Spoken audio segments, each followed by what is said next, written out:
আসসালামু আলাইকুম। সবাই কেমন আছেন? আশা করি সবাই ভালো আছেন। আমরা জানি স্বাধীনতা অর্জন হচ্ছে স্বাধীনতা রক্ষা করা কঠিন। আমাদের দেশটা অনেক কষ্টের বিনিময়ে, অনেক রক্ত, অনেক প্রাণের বিনিময়ে দেশ নতুনভাবে দ্বিতীয়বারের মতো স্বাধীন হয়েছে। এই স্বাধীনতা রক্ষা করাটা আরও বেশি কঠিন। এই ভিডিওটা হচ্ছে দেশ যেদিন স্বাধীন হয়েছে সেই দিনের ভিডিও। সবাই যেহেতু স্বাধীন দেশে বিজয় উল্লাসে রাস্তায় নেমে গিয়েছিল, এত এত মানুষের ভিড় ছিল বলার মতো না। সবার মুখে হাসি ছিল।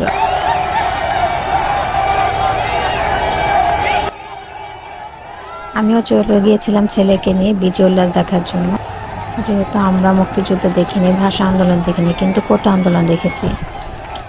আসলে আমিও চাই একজন মা হিসেবে আমার বাচ্চাটাকে, আমার ছেলেকে ছোট থেকে ওইভাবে বড় করতে, যেন সে অন্যায়ের বিরুদ্ধে কথা বলতে পারে, দেশ ও দশের জন্য কাজ করতে পারে।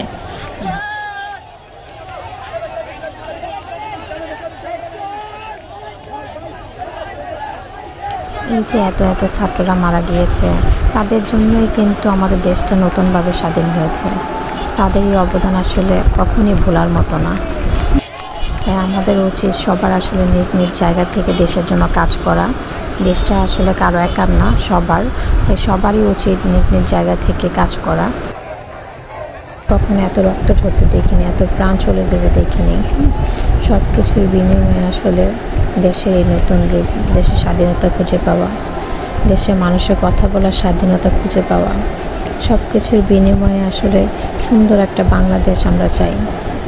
এই দেশের প্রতিটা মানুষ যেন তাদের কথা বলার স্বাধীনতা পায়, তারা অন্যায়ের বিরুদ্ধে কথা বলতে পারে, সেই রকম স্বাধীনতা চাই আমরা আসলে একটা নতুন বাংলাদেশ চাই, যেখানে কোনো দুর্নীতি থাকবে না, যেখানে কোনো সন্ত্রাস থাকবে না। আমিও চলে গিয়েছিলাম আমার ছেলেকে নিয়ে আসলে এইরকম বিজয় উল্লাস দেখানোর জন্য।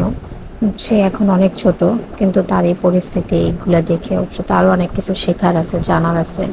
তো আমার ছেলেও খুবই খুশি ছিল।